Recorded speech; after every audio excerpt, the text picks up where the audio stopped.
This show is sponsored by HiveMind CRM.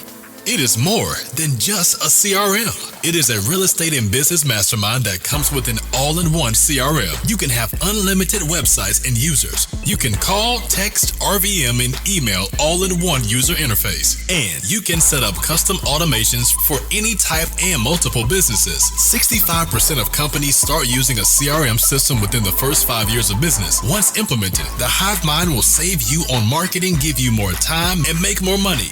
One of our users had his first $100,000 month using our system in June. We want to see you automate and accelerate your business. Text us at 210-972-1842 for future meetings and, of course, to get our $1 course on how to make more than 6 figures on one land deal. You can schedule your free demo today at hivemindcrm.io. Welcome to today's show of the Hive List podcast. This is our segment we call Meet the Hive, where it's a bird's eye view of some of our clients and what they're doing and what parts of markets they're doing. And we're just talking business, real estate, and life. Covered a lot of different things. We're here today. We have a special guest, Mr. Evan Scott, out of LA.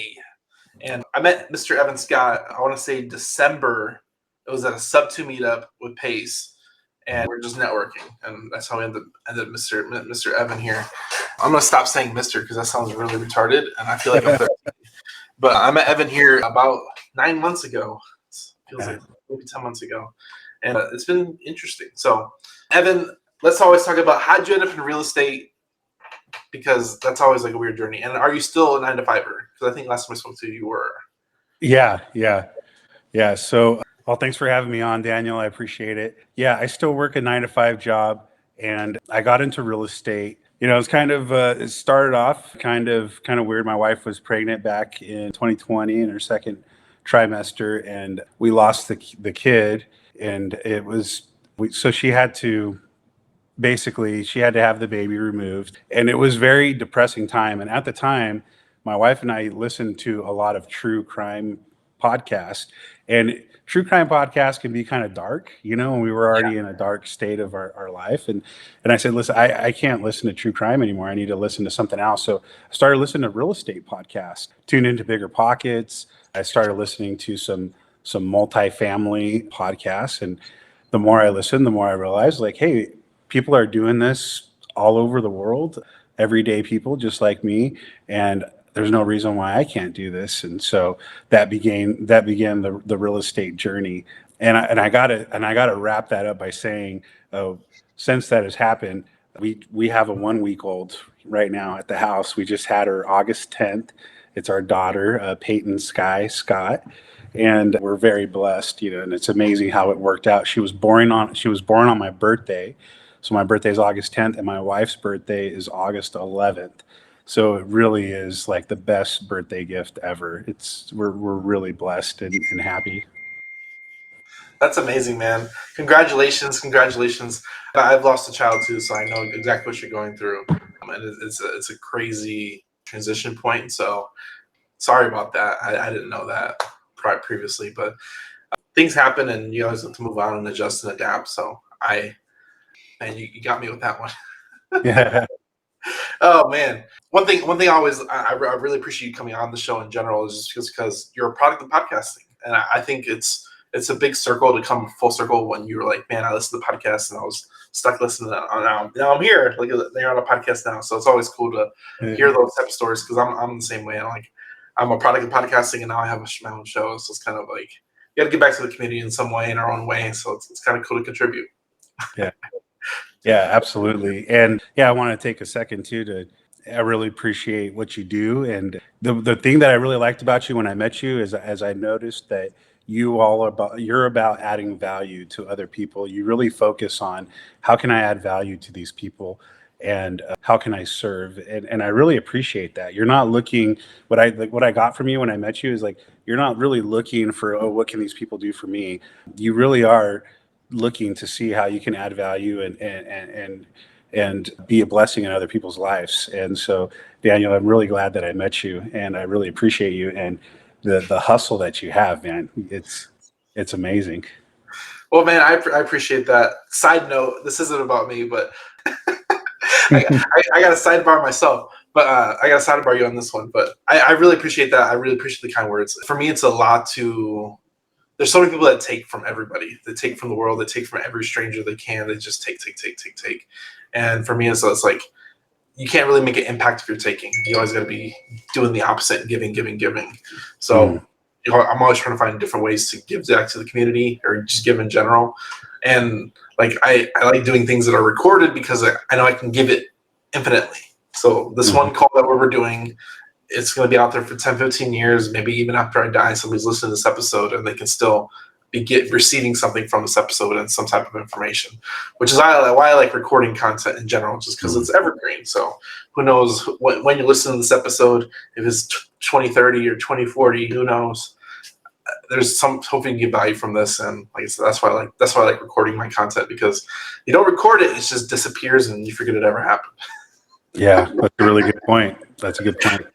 So, and side note, for me, like a lot of what I do right now, I hope my kids will go back and listen to all the stuff that I did while they were young, and they're like, "Oh, I remember my dad used to be in the room recording, and he always locked the door, and like he always used to do that." And like, oh, let me go listen to those episodes. So I hope my kids get like some type of interest with that, because like they've seen both sides of it. They've seen the inside, and now they actually see visually watch it.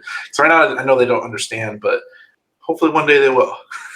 Yeah, I know. Like think back 100 years ago, people wrote in their journals, and then the kids would inherit that stuff and read but we got video now, so kids can come back and watch your content, and it's awesome.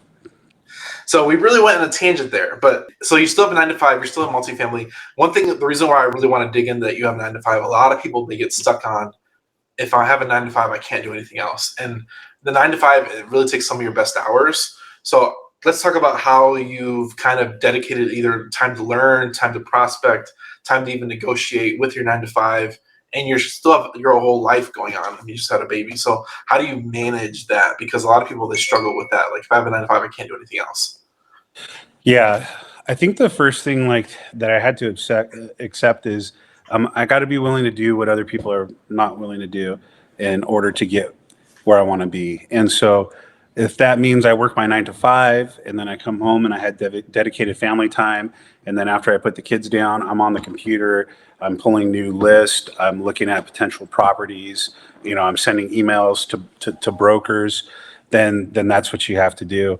And again, you just really have to wrap your mind around the fact that it is not an easy journey. If it was an easy journey, everybody would be doing it. And so I kind of accepted that I want to change my path that I'm on. I want to be out of my W-2 job in the next 5 years and be full-time real estate. So I think it starts off with like setting a goal, whether you want to be out in 3 years or 5 years, and then making a plan on how are you going to get there. Each step, what do I have to do to be able to be out of my W-2 job? Also, a lot of people, the thing that's nice about having a W-2 job for the deals that we've closed, it really helps make me more lendable, to be able to get loans and whatnot when I find deals. So that has really helped, having a good W-2 job. I have a cousin who cash flows about $50,000 a month in real estate, and he is probably one of the busiest guys that I know. He runs a construction company, and then he has all his rentals. And what he told me is, he said, don't retire. He's like, you work that W-2 job until you literally have like no time left in the day to do your W-2 and your real estate, and you get to a certain point where you just have to switch over to real estate. And so he encouraged me to keep my W-2 job for as long as possible. One thing I really want to hit on is having a W-2 is completely a hack if you're trying to get assets, like completely. Me and Anthony literally talked about this last night, because we're both self-employed and like we cannot get loans for nothing. Like it is ridiculous. So we're always trying to raise private capital. We're always trying to do the hacks to get property and get cash, because we are not lendable. It is hard. It is really, really hard. And like me and Anthony, like we need to find somebody who still has a W-2, who's lendable, that would want to work with us, because it's hard up in these streets if you're not you don't have one. And it's crazy how that works, but it's nuts. Like us as entrepreneurs, like once you step out of that thing, you have to have 2 years of tax returns before you can even get a FHA loan. and it has to show you make money. So and the other struggle that entrepreneurs have is like they might write off a lot of their income. So now they have no income to show that they're actually making money. And that's what lenders look at. So you really kind of shoot yourself in the foot sometimes as an entrepreneur. You still might be making money, but you shoot yourself in the foot sometimes by not being lendable. And being lendable is huge, huge, huge, huge. So I'll commend you to your friend who recognized that. Like I said, there's so many ways into real estate, and I don't want to knock 9-to-5s. I don't want people to jump in and do that thing. There's so many ways into it, whether you're house hack, whether you're buying properties with your W-2 income because you're lendable, or whether you just do straight into wholesaling. It doesn't matter which way you go about it. There's no wrong way to get into it. There's 1,000 ways to get into it. It's just find a way that works for you and your family, and I think that's the biggest difference. Yep, absolutely. So let's talk about. So you're lendable now. You recently bought a property, and I think I don't know tell us your last acquisition you got. We closed on a property in Cleveland. It's a 14-unit property. It's a unit. It was a direct-to-seller property. So I have a virtual assistant. That's one of the things when you work a 9-to-5 job, you have to find a way to leverage other people's time. And so, I have a virtual assistant out of the Philippines, and I pull lists for her, and she calls those lists while I'm at work. Because that's the thing about investing out of state from California. In Cleveland, there's a 3-hour time difference. So by the time I get home, if I get home at 5:00 at night, it's already 8:00. It's kind of late to be calling over there.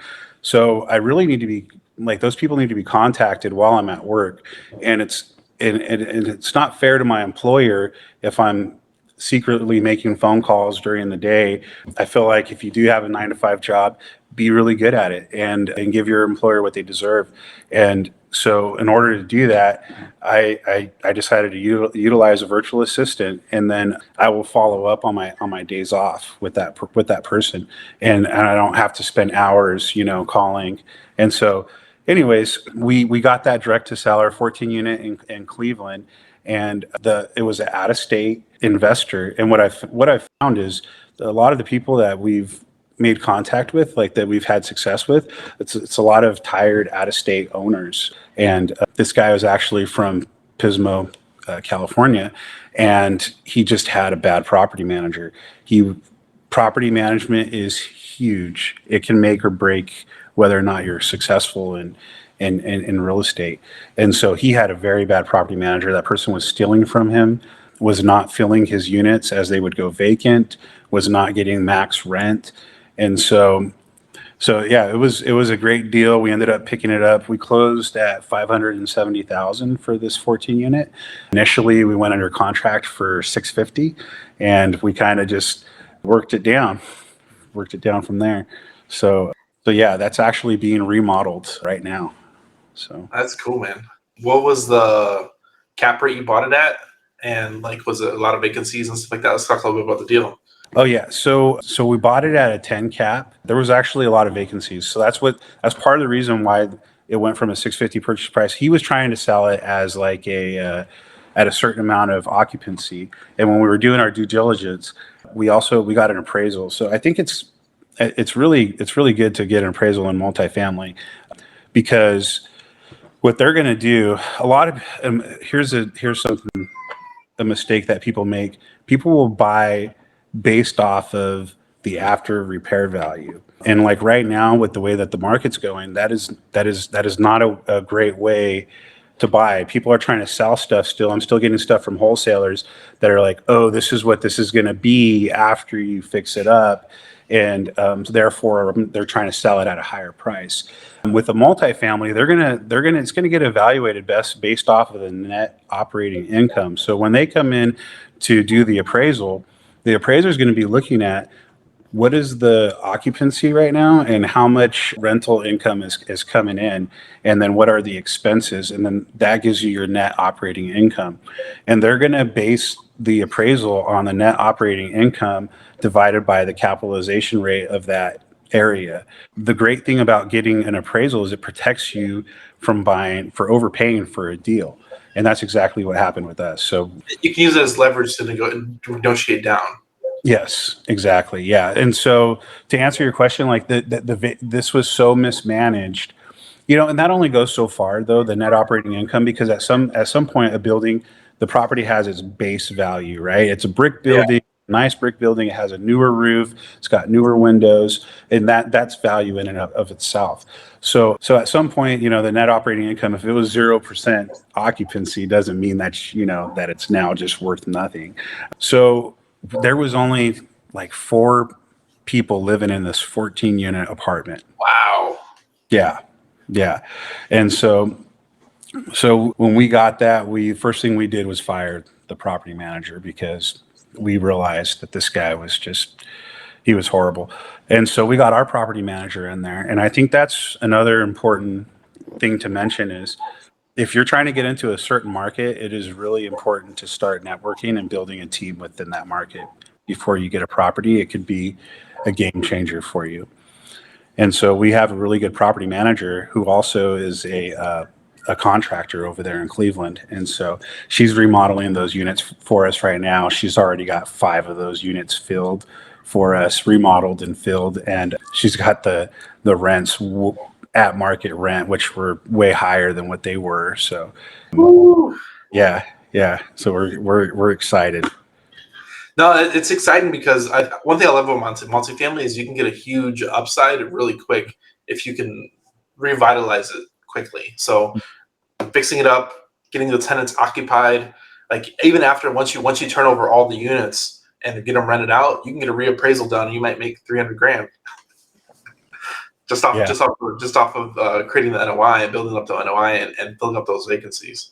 So it amplifies your purchase, it amplifies your asset just by fixing the problems that are already there. And you can turn a good deal into a great deal just by fixing those issues. Yeah. So you touched on something really key there. Why multifamily? Well, the nice thing about anything that's 5 units plus, and that's considered, an apartment, its value really is based off of the net operating income. And so in this case, like, there's a lot of potential to create more value. The rents are not at market. The expenses, they don't have like low flow sinks, low flow shower heads, so you can decrease your water bill, which will increase your net operating income, which adds value when you get an appraisal. So the nice thing about multifamily, when you're in the single family space, your house is going to be based off of the appraisals of the surrounding area. So what did the last house in that neighborhood sell for? And are within a certain radius, and that's kind of your. But when you're in the multifamily space, what they're looking for is, what is the income that is coming in to that property. And there's so many different levers that you can pull to manipulate and increase the net operating income, that it really gives you a little bit more control over the value of the property. And the thing that's great about that is it just gives you a lot more levers, and it also gives you a little bit more control over your deal. And it makes it easier to grow when you're in the multifamily space. So multifamily is great for a lot of reasons, but net operating income is probably the biggest reason why, and that is really what your property is based off of. So I want to ask you another question, because I think it was a great tip, and I really want to focus in on it. Was, if you're investing out of state, because you're investing out of state just like that owner was, what's another tip you can give them besides having already a good property manager or contractor in place? Do you have any other tips as far as investing out of state? Because a lot of people are scared of that as well. Yeah, having a partner. So my partner that I got linked up with already had like 40 units in Cleveland. Okay. So it's and you want to know what's crazy is how I met my partner. So if you want to be in real estate, the biggest tip that I can give you is tell everybody that you know. Tell everybody that you know. And you want to know what's funny is I put my email in the chat there, enkinvestors@gmail.com. When I made that email on Gmail, I didn't have a single property. And I got the words investors in there. So my wife's name's Catherine, my name's Evan. So it's Evan and Catherine investors@gmail. And we didn't have a single property, but I made that email because I was going to be reaching out to brokers. I was going to be reaching out to, people, homeowners, seeing if they want to sell. And I wanted to have an email. And so I told myself, And I told my wife, I said, we're going to be investors. And I made that email without us having a single property. And so I started telling everybody. I started telling my cousins, my family, my friends. And I was hanging out with one of my cousins, and I told him what we were trying to do. And he's like, oh, I have a pastor in Santa Rosa, California, and he's buying in Cleveland. And I was like, really? He's like, yeah. So we got in contact. We clicked right away. We had the same vision. And the way things kind of worked out is really awesome, because a lot of people think, man, you need a bunch of money to invest in real estate. That's just simply not true. So what I did with this property on this 14 unit, we actually, his dad has a self-directed IRA. And the dad cannot pull the self-directed IRA funds out himself just to buy real estate. He has to vest in a company basically that's buying real estate, and he cannot be a managing member of that company, and neither can any of his linear descendants. So I started a company that invests in real estate with me as the managing member, and we were able to withdraw from his self-directed IRA with that LLC, with that business, and put that money into buying this for the down payment for this property. So Nice. so I bought this we bought this property, and I have ownership, in that business, and basically it's sweat equity is what I'm bringing. So this wasn't like an actual like SEC syndication. This was just like I started a business, and then that business bought real estate. Yeah. It's a friends and family, not a 506. All that, you're not going to the other thing. It's a direct connection, and Yeah. they're connected directly into the business, so you don't have to follow SEC guidelines.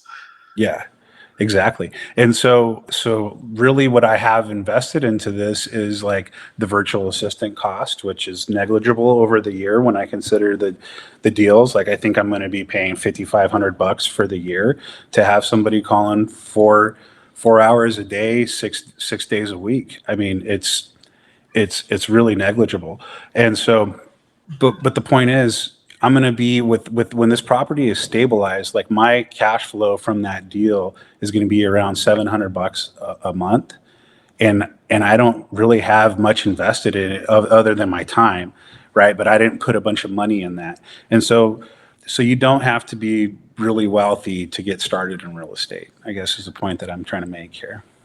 One thing I'm gonna hit on is your education is priceless too, because now you've bought a $500,000 property. You know the steps of going through it. You bought it off market. You've gone through negotiations of getting a loan. Like you've done a lot of what nobody will ever do. Yeah. You've already gone through those preliminary steps. So now you have the ability, like, okay, I already have this mechanism. I already understand the process. You already have the basics understood. So now it's just raising more money at this point to go buy more deals. Mm-hmm.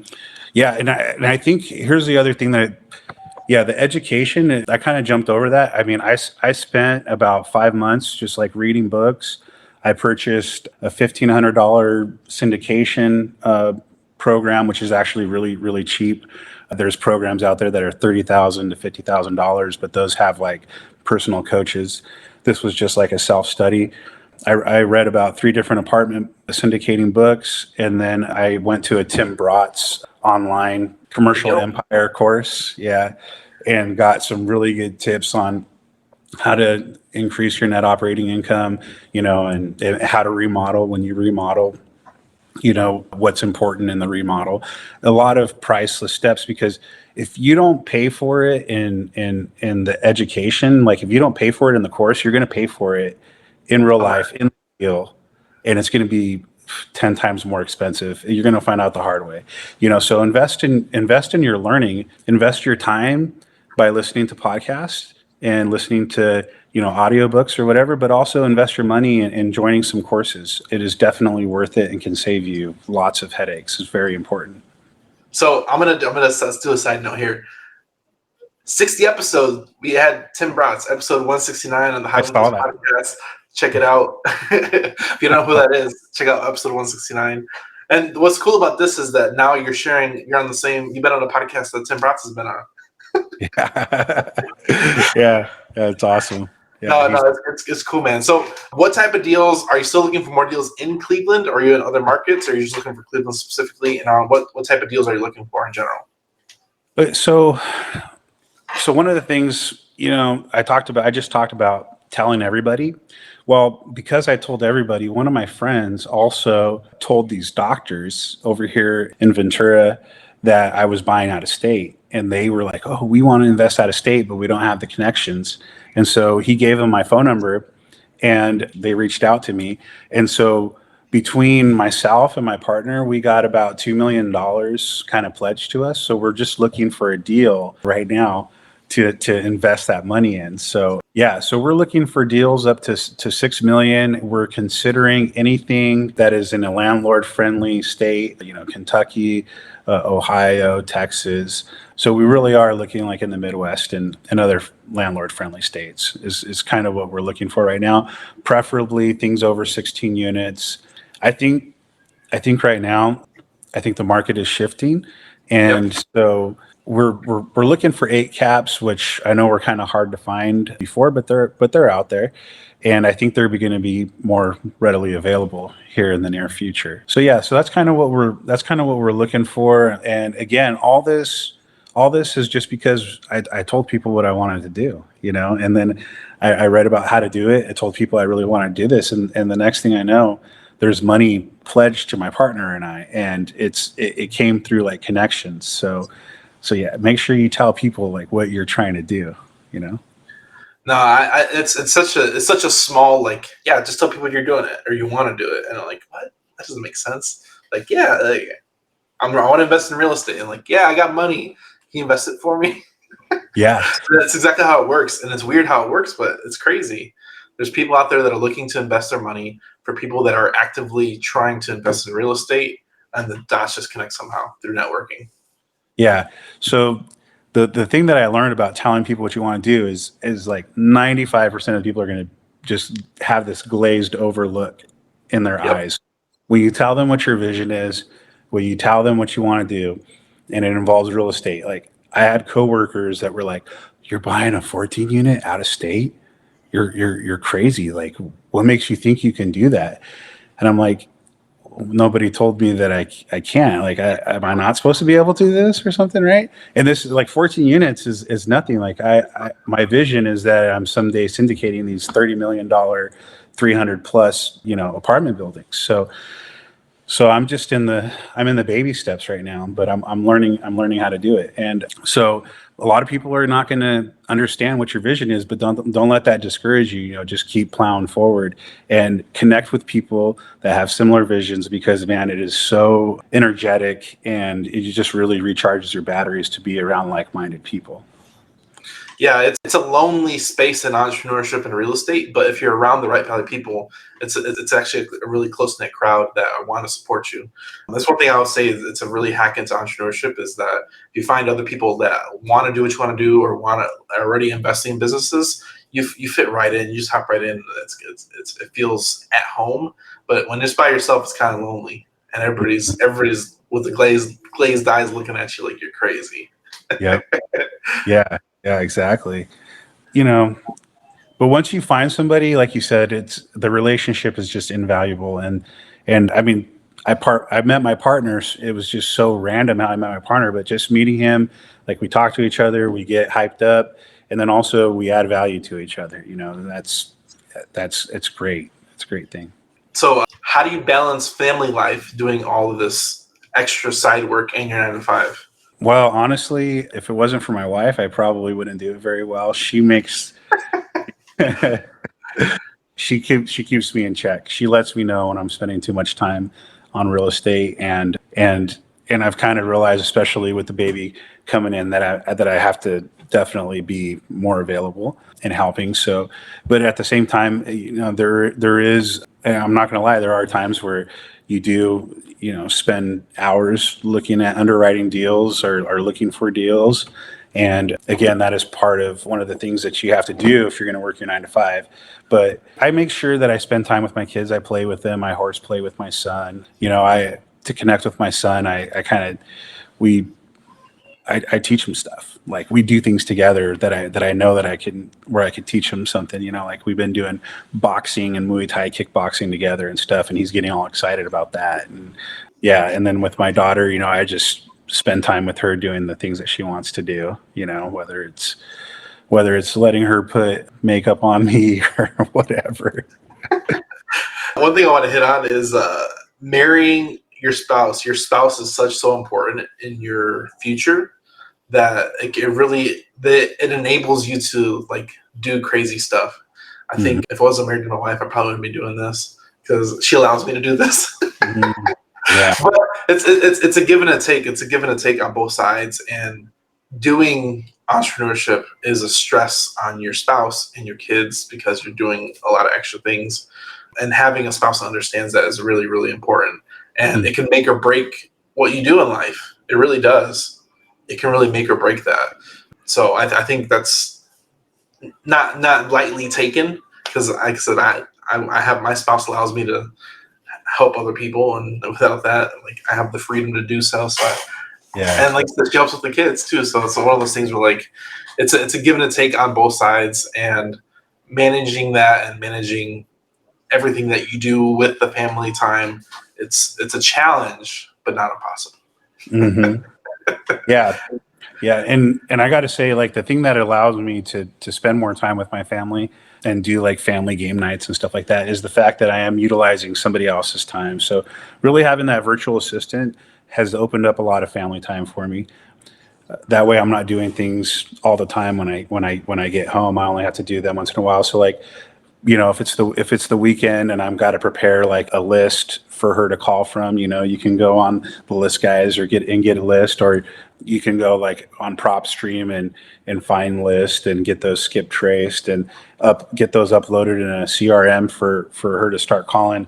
That really doesn't take as much time as it does to call. You have to call for hours and hours before you get potential leads. So utilizing someone else's time again is very important to open up your own time and make sure that you have a good work-life balance, So it's something that I'm still learning how to do. And really my wife has been the one that kind of showed me I need to learn how to be better at that.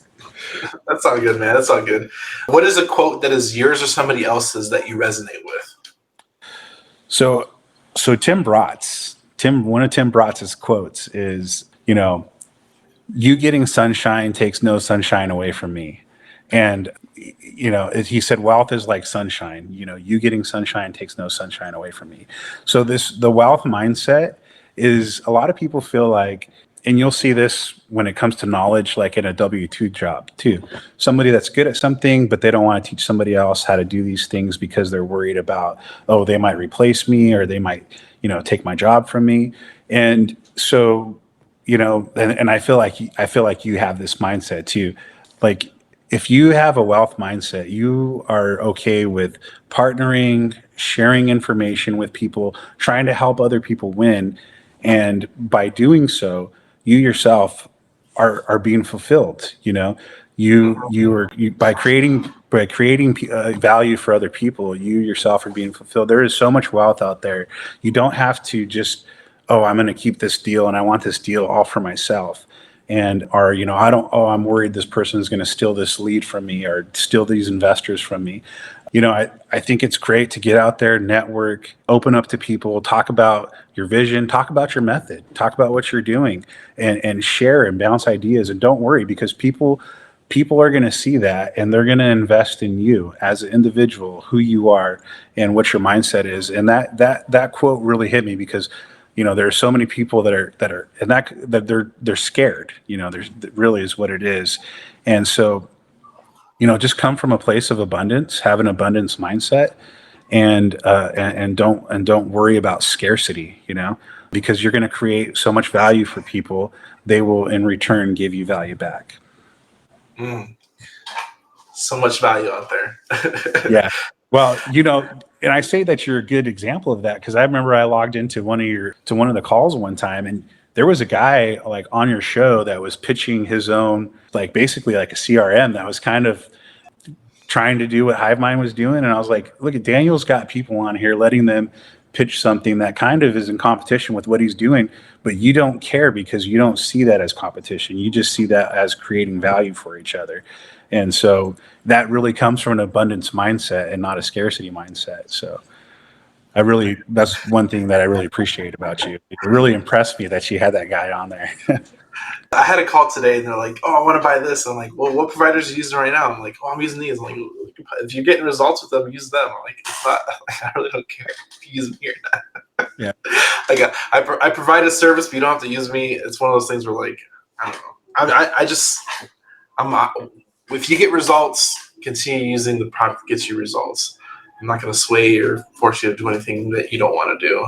And when it comes down to it, I just want you to win. That's it. Mm-hmm. Whether you're winning using somebody else's product or mine, I just want you to win. That's it.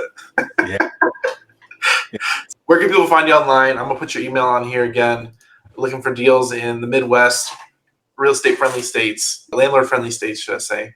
And where can people find you online, man? What if they want to connect with you? Yeah, I'm on Instagram. I think I'm just Evan Scott 1983, my birthday.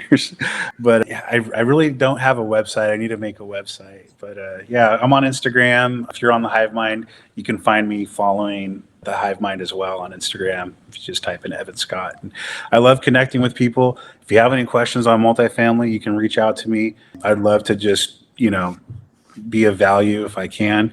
I know I reached out to a lot of people, and there was a lot of people that were willing to help me and coach me. So feel free to reach out. All right, man. Thanks for coming on. I hope you found value today. Like I said, Evan's here, 9 to 5, real estate investor, still doing it, still making it happen. Hopefully one day he'll fully transition, but he's not there yet. Yeah. He's not busy enough yet. That's right. Thanks for coming on. Appreciate it. If you like this episode and like other episodes like it, go check us out, Hive Mind CRM on all platforms. Go like, subscribe, follow, do the thing. You click on the thing, hit the alarm bell, whatever it is, whatever channel you're on, to go check it out. Appreciate you coming on. Have a great day. Enjoy your weekend and enjoy life. Enjoy life. Thank you, Daniel. Take care. All right, bye. Bye.